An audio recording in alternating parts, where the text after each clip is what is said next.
Cervical cancer రాకముందు మీ ఇటువంటివి ఏమన్నా ఫీల్ అవుతుందని చెక్ చేసుకోండి.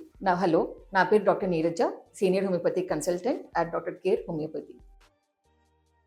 మాటిమాటికి అబార్షన్స్ అవ్వటము, క్రానిక్గా white discharge, chronic leucorrhoea, chronic white discharge ఉండటము, కలుస్తున్నప్పుడు మంట ఉండటము, లేదా అక్కడ చిన్న అల్సర్ లాగా వీలినట్టుగా ఉండటము, ఇటువంటి సిమ్టమ్స్ ఉంటున్నాయి అంటే కనుక మటుకు ఏదైనా తేడా ఉన్నట్టు. సో అట్లా ఉన్నప్పుడు ఆలస్యం చెయ్యొద్దు, వెంటనే ఇన్వెస్టిగేషన్ చేయించుకోండి. బికాస్ ఎర్లీ డయాగ్నోసిస్ మన ట్రీట్మెంట్కి ఎప్పుడైనా కూడా చాలా మేలు చేస్తుంది. ఎటువంటి స్టేజ్లో ఉన్నా కూడా హోమియోపతిక్ మెడిసిన్స్ మీకు క్యూరేటివ్గా పనిచేయొచ్చు, లేదా పాలియేటివ్గా పనిచేయచ్చు, సపోర్టివ్గా పనిచేయచ్చు. మేము మీ కీమో, రేడియేషన్ వాటిలోకి ఇక్కడ ఇంటర్ఫరెన్స్ చేయట్లేదు. కానీ మీ యొక్క మానసిక స్థితి, మీ యొక్క శారీరక స్థితి, మీ అనుభవాలు, మీరు ఎటువంటి ఇష్టాలు అన్నీ కనుక్కొని రూట్ కాజ్ ఎందుకు వచ్చింది మీకు, దాని తర్వాత ఒకవేళ కనుక మీరు ట్రీట్మెంట్స్ తీసుకుంటూ ఉంటే కనుక దాని యొక్క సైడ్ ఎఫెక్ట్స్ తగ్గించుకోవడానికి కూడా హోమియోపతిక్ మెడిసిన్స్ బాగా పనిచేస్తాయి. సో ఒకవేళ కనుక మీకు తెలిసిన వాళ్ళు ఎవరికైనా లేదా మీరైనా కూడా సర్వైకల్ క్యాన్సర్తో బాధపడుతున్నా, లేదా అనుమానాలు అనిపిస్తున్నా,